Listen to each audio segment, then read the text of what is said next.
Hello guys, today we will see the MCQs, all MCQs of recent development in Indian politics, which is chapter 9 of book Politics in India since Independence. तो चलिए without any further delay हम सही start करते हैं। सबसे पहले important ये है कि कौन सा ईयर मार्क किया जाता है as a end of Congress system. The year is 1989 पूछा जाता है और पूछा जाएगा। और जो लोकसभा में जो कांग्रेस ने सीट वॉन की थी वो 415 थी और वो 1984 में वॉन की थी। और उसके बाद में जब ये इलेक्शन हुए 1989 के तो उनकी जो सीट थी वो 197 तक आ गई। उसके बाद में मतलब 1989 में उन्होंने गवर्नमेंट भी नहीं बनाई थी। 1989 में अपनी गवर्नमेंट किसने बनाई? जनता दल ने बनाई। यहाँ पे आ जाओ, कौन से जो फ्रंट ने अपनी गवर्नमेंट बनाई थी? नेशनल फ्रंट गवर्नमेंट बनी थी। नेशनल फ्रंट गवर्नमेंट को कौन लीड कर रहा था? जो लीड कर रहा था वो था जनता दल। अभी हम आगे भी देख लेंगे, लीड जो कर रहा था वो जनता दल था। और यहाँ पे ये है मंडल इशू किससे रिलेटेड था? अदर बैकवर्ड क्लास से रिलेटेड था। मंडल कमीशन बनाई गई थी। उसके बाद में अदर बैकवर्ड क्लास का मंडल कमीशन बनाई किसके लिए बनाई गई थी? अदर बैकवर्ड क्लास के लिए बनाई गई थी। अभी ये यहाँ से इस पेज से यही है। आगे इसके बारे में थोड़ा डिस्क्रिप्शन है, उसको हम देखेंगे। उसके बाद में जो नेक्स्ट है एलपीजी रिफॉर्म्स, यानी कि लिबरलाइजेशन, प्राइवेटाइजेशन, ग्लोबलाइजेशन की रिफॉर्म्स कब आए थे? 1991 में पूछा जाता है। उस टाइम पे कौन आपके फाइनेंस मिनिस्टर थे? मनमोहन सिंह थे। ये भी आ सकता है क्योंकि इस कार्टून में ये चीज़ दे रखी है, तो मनमोहन सिंह थे, ये भी आपको याद करना है। उसके बाद में नेक्स्ट एमसीक्यू आपसे पूछा जा सकता है कि बाबरी मस्जिद का डिमोलिशन कब हुआ था? तो जो बाबरी मस्जिद का डिमोलिशन था, पहली बात तो बाबरी मस्जिद है कहाँ? अयोध्या में। आपको ये तो याद करने की ज़रूरत नहीं है, लेकिन इसका डिमोलिशन कब हुआ था? दिसंबर 1992। वैसे जब हमने एग्ज़ाम दिया था हमें ये भी याद करने की ज़रूरत नहीं थी, उस टाइम पे ये बर्निंग इशू था। यहाँ पे हम लोग नेक्स्ट जो है राजीव गांधी का असैसिनेशन कब हुआ था? मई 1991 में। इससे मैं आपको एक और चीज़ रिमेंबर दिला दूँ कि इंदिरा गांधी का असैसिनेशन कब हुआ था? 1984 31 अक्टूबर को हुआ था इंदिरा गांधी का असैसिनेशन। और ये आपके पहले वाले चैप्टर्स में दे रखा है।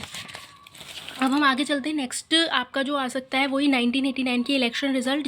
नेशनल फ्रंट ने अपनी गवर्नमेंट बनाई थी। किसने बनाई थी? नेशनल फ्रंट ने, जिसको लीड कर रहा था जनता दल। और उसकी जो दो, ऐसे पूछा जा सकता है कि ऐसी कौन सी दो पार्टी थी जो कि डायमेट्रिकली अपोजिट थी लेकिन उन्होंने गवर्नमेंट फॉर्म की थी? तो वो थी बीजेपी और द लेफ्ट फ्रंट। उसके बाद में आप यहाँ से आपको कोई बेसिकली कुछ नहीं मिलेगा एमसीक्यूज में। नेक्स्ट एमसीक्यू जो पूछा जा सकता है कि एरा ऑफ कोलिशन कब से कब तक चला? तो 1989 से लेके 2014 तक एरा ऑफ कोलिशन चला। और 2014 से लेके 2019 तक अब लोकसभा में कौन है? बीजेपी है। अब दोबारा से 2014 और 2019 में लोकसभा में बीजेपी को क्लियर मेजॉरिटी मिली थी और बीजेपी ने गवर्नमेंट फॉर्म की थी एनडीए के थ्रू। लेकिन अब जो 2025 के, यहाँ पे मैं आपको बता दूँ लेटेस्ट जो न्यूज़ है वो ये है कि जो 2025 के इलेक्शन है, लोकसभा इलेक्शन, उसमें किसी को भी दोबारा से क्लियर मेजॉरिटी बीजेपी के पास भी नहीं थी। 272 सीट्स बीजेपी के पास भी नहीं थी। उन्होंने एनडीए के साथ मिलकर गवर्नमेंट बनाई है। ठीक है। अब नेक्स्ट है हमारी अलायंस पॉलिटिक्स। अलायंस पॉलिटिक्स के बारे में के अंदर क्या है? United front government that came in power 1996। United front की गवर्नमेंट कब आई थी पावर में? 1996 में आई थी। ये आपको याद रखना है कि कब आई थी, 1996 में आई थी। उसके बाद में नेशनल फ्रंट की 1989 फॉर इंक्लूडेड। उसके बाद में यूनाइटेड फ्रंट गवर्नमेंट किसने सपोर्ट को कौन सपोर्ट करता है? कांग्रेस। इस चीज़ को रिमेंबर करना कि यूनाइटेड फ्रंट गवर्नमेंट को कांग्रेस ने सपोर्ट किया था। यहाँ नेशनल फ्रंट गवर्नमेंट का जो मेजर था वो जनता दल था और उसमें बीजेपी और लेफ्ट फ्रंट थे। ठीक है। यहाँ पर जब 1996 में दोबारा से कोalition की गवर्नमेंट बनी थी तो वो थी आपकी 1996 में, जिसको यूनाइटेड फ्रंट गवर्नमेंट कहा जाता है। और कांग्रेस इसकी जो है वो मेजर पार्टी थी। इसमें बीजेपी नहीं थी। यूनाइटेड फ्रंट में बाकी गवर्नमेंट्स थी, मतलब लेफ्ट फ्रंट भी था लेकिन बीजेपी नहीं थी। बीजेपी हमेशा से ही अपोजिट रही है कांग्रेस की, इससे आपको पता चलेगा। बट हाँ, ये पूछ सकते हैं कि यूनाइटेड फ्रंट गवर्नमेंट जो कि 1996 में बनी थी उसको कौन लीड कर रहा था? कांग्रेस लीड कर रही थी। अब हम नेक्स्ट आ जाते हैं। तो जो नेक्स्ट है वो है कि कब प्राइम मिनिस्टर्स बने। देखो, प्राइम मिनिस्टर्स के लिए आपको याद रखना है, लेकिन अब मैं एक चीज़ आपको बताऊं तो 1998 मतलब 1996 में तो उसकी गवर्नमेंट बन गई थी। उसके बाद में जो इलेक्शंस हुए थे वो 1998 में हुए थे। बस 2 साल ही वो रह पाई थी वो वाली गवर्नमेंट, क्योंकि वो कोalition की गवर्नमेंट थी और उसमें कुछ ना कुछ हो गया था। उसके बाद में मई 1998 से लेकर जून 1999 तक जनरल इलेक्शंस जो हुए थे उसमें बीजेपी, एनडीए और तेलुगु देशम ने मिल के गवर्नमेंट बनाई थी। ये आपको याद नहीं करना है, ये बस मैंने अपनी इन्फॉर्मेशन के लिए दे रखा है। तो इसमें ये है कि मेन ये आपको इतना इंपॉर्टेंट नहीं है, बस आप एक बार देख लो कि एक गवर्नमेंट ये बनी थी, फिर दोबारा से ये टूट गई थी। उसके बाद में अक्टूबर 1999 में इलेक्शंस के बाद में अटल बिहारी वाजपेयी ने एक सरकार बनाई थी जिसने अपना पूरा टर्म कंप्लीट किया था। ये एनडीए की गवर्नमेंट थी, पहली बार एनडीए ने यहाँ पे गवर्नमेंट बनाई थी। फर्स्ट टाइम एनडीए की गवर्नमेंट कब बनी थी? 1999 अक्टूबर में बनी थी। ये आपसे पूछा जा सकता है। पहला पूरा टर्म इसने कंप्लीट किया था।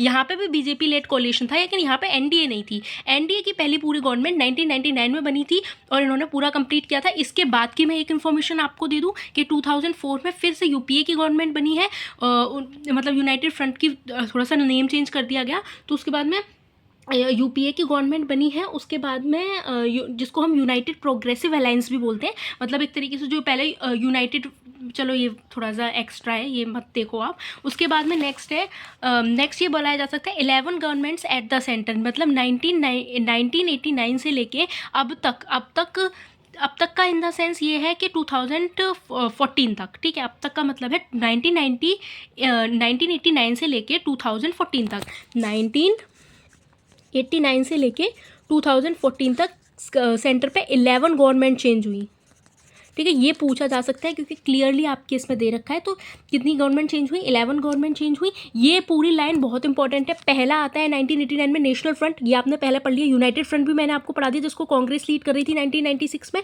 फिर 1997 में एनडीए ने दोबारा से बनाई थी, लेकिन ये भी ज़्यादा नहीं चल पाई थी। उसके बाद में 1998 में फिर से बीजेपी लेड कोalition ने बनाई थी। यहाँ पर मैंने आपको बताया ये वाली जो थी, ये वाली, ठीक है। तो यहाँ पर बनाई थी पर ये भी नहीं चल पाई थी। फिर एनडीए ने फुल टर्म 1999 में पूरा किया। फिर यूपीए यानी कि यूपीए की फुल फॉर्म आपसे पूछी जा सकती है। क्यों पूछी जा सकती है? क्योंकि यूपीए की फुल फॉर्म यहाँ गिवन है, यूनाइटेड प्रोग्रेसिव अलायंस। ऐसे ही एनसीईआरटी पूछता है आपसे, ठीक है। तो यहाँ पर है। उसके बाद में यूपीए ने 2004 और 2009 में बनाई, जिसमें वो डॉक्टर मनमोहन सिंह दोनों ही टाइम प्राइम मिनिस्टर रहे। डॉक्टर मनमोहन सिंह हमारे फाइनेंस मिनिस्टर भी रहे 1991 के टाइम, ये भी मैंने आपको पहले ही बता दिया है। उसके बाद में ऐसा कुछ नहीं है। नेक्स्ट है आपका ये चार्ट। ये चार्ट इंपॉर्टेंट है। हमारे टाइम पे ऐसे पूछा जाता था कि इनको अरेंज करो इनके टर्म्स के अकॉर्डिंग।